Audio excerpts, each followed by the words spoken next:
এটা আমার প্রথম ভিডিও। তো আপনারা কি জানেন আপনার যে ওপো ফোনটা সেটাকে আপনি নিউ ফোন বি বানাতে পারবেন।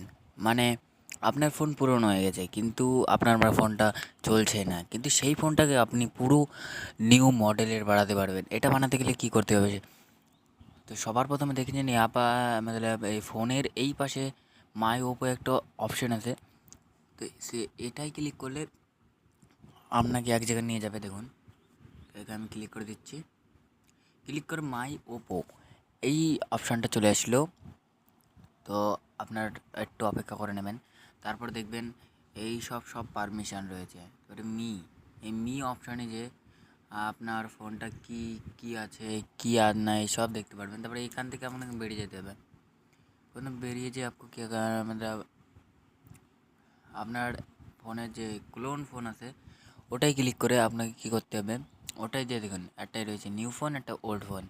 এই দুটোর মধ্যে একটা আমি যদি নিউ ফোনে করি, আমার এখন রয়েছে ওল্ড ফোন, তো আমার নিউ ফোন লাগবে। তুমি মানে আমি করলাম কী ফোন বানাতে চান? ওপোই বানাতে চান, না অ্যান্ড্রয়েড বানাতে চান, না আইফোন? তো আমি ওপোই ক্লিক করলাম। আপনি চাইলে আইফোনও ক্লিক করতে পারবেন। তারপরে যে কিউআর কোডটা আসলো এটাকে আপনাকে প্রথম ছবি তুলে রেখে দিতে হবে।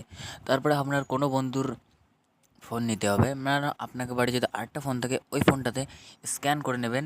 তারপরে যে দেখবেন একটা পাসওয়ার্ড চাইছে, পাসওয়ার্ডটা হচ্ছে FLHW10। আমার পাসওয়ার্ডটা লাগা রয়েছে 37 লাস্টে, হ্যাঁ। তো এইটুকু বসিয়ে দেবেন। আপনার নিউ ফোন বানাতে 1 থেকে 2 ঘন্টা লাগবে। তারপরে আপনার ফোনটাকে সুইচ অফ করে রেখে দেবেন, দেখবেন আপনার ফোন পুরো নিউ ফোন হয়ে যাবে।